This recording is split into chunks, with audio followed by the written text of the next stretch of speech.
BR9 TV Telugu news channel కి స్వాగతం. Rajya Sabha seat offer నిరాకరించిన సిద్ధరామయ్య రాష్ట్రంలోనే ఉంటానని ఎమ్మెల్యేగా ప్రజలకు సేవ చేస్తా అంటూ ప్రకటన. సిద్ధు అసంతృప్తిలో ఉన్నారని ప్రచారం. కాంగ్రెస్ పార్టీని కష్టపడి అధికారంలోకి తీసుకొచ్చిన తమ నేతకు అన్యాయం చేశారని సిద్ధు వర్గం నాయకుల అసహనం.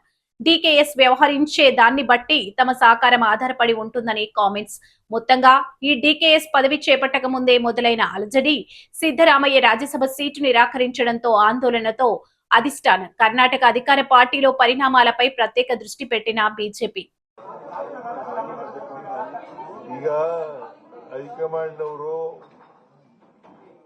ನನಗೆ ರಾಜ್ಯಸಭಾಕ್ಕೆ ಹೋಗಿ ಅಂತ ಹೇಳಿದ್ರು.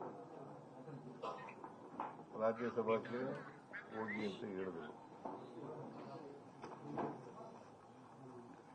ನಾನು ಬಹಳ ವಿನಮ್ರವಾಗಿ ಆಗಲ್ಲ ಅಂತ ಹೇಳಿದೆ.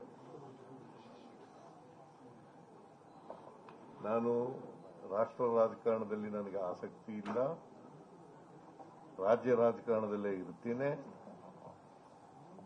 ಅಂತ ಹೇಳಿದ್ದೀನಿ. ನನಗೆ ಇನ್ನ ಜನ ಆಯ್ಕೆ ಮಾಡಿರೋದು ನನಗೆ 5 ವರ್ಷಕ್ಕೆ, ಇನ್ನ 2 ವರ್ಷ ಇದೆ.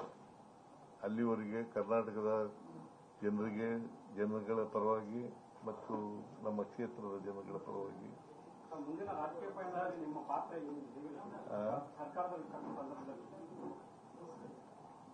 ನಾನು ಈಗಾಗಲೇ ಹೇಳಿದ್ದೀನಿ. I will continue in active politics.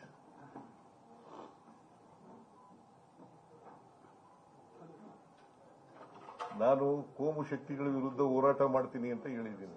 ರಾಜಕೀಯ ಪಾತ್ರ